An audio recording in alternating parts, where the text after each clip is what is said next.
Right, on this edition of the Austin Report, we'll be talking about politics. Something that most of you might be aware of is that we have a new justice being nominated by President Barack Obama named Kagan. This Kagan is 50 years old, the youngest, if she is elected or put in place, then she will be the youngest Supreme Court judge ever, which means she will most likely be in the Supreme Court for another 35 to 40 years. This is a very important political move by Barack Obama, one that could last well past his two-term maximum limit. Now I just wanted to talk really quickly about one of Kagan's personal judicial heroes. This is a quote from Kagan when she introduced a certain Iran Barak at Harvard University. She says, introducing him at Harvard Law School, Kagan describes him, meaning Barak, as her judicial hero. Quote, he is the judge who has best advanced democracy, human rights, the rule of law, and justice.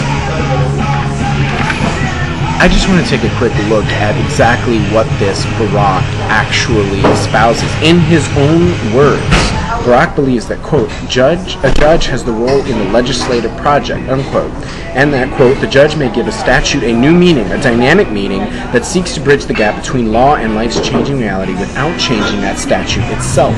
The statute remains as it was, but its meaning changes because the court has given it a new meaning that suits its new social needs. And I just want to go back to another quote by Barack, which says, the judge must sometimes depart the confines of his legal system and channel it into fundamental values not yet found in it. So let me succinct this for you. In essence, a judge now becomes a legislature.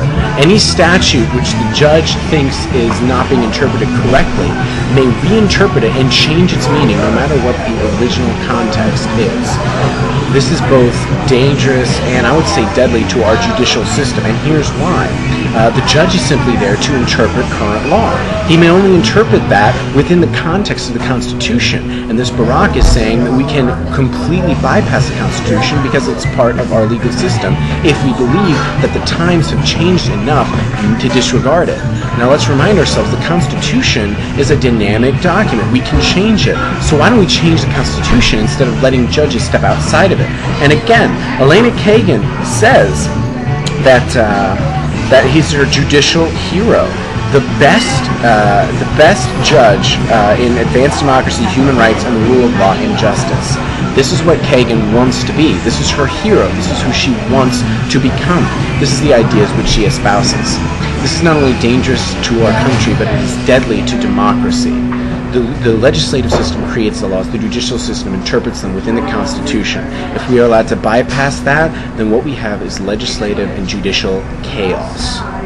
And just really quickly, another quote from Kagan herself, which is absolutely ridiculous. She wrote, in writing, I think it is a great deal better for the elected branches to take the lead in creating a more just society than for courts to do so. Sounds good, except look at this. I think it is a great deal better for. That's like saying it is a great deal better for a man to pay for a television before he carries it out of the store. Hold on, that's a law. You have to pay for your stuff. So, in essence, she's saying it's better that the judicial system follows its rules and stays within its boundary, but it might not always be the best option.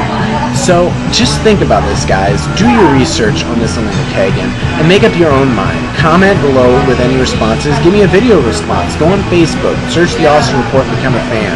Do anything you can. You're part of this system, guys. You're part of America. So be sure that you're doing your civic responsibility and do something about it. This has been the Austin Report.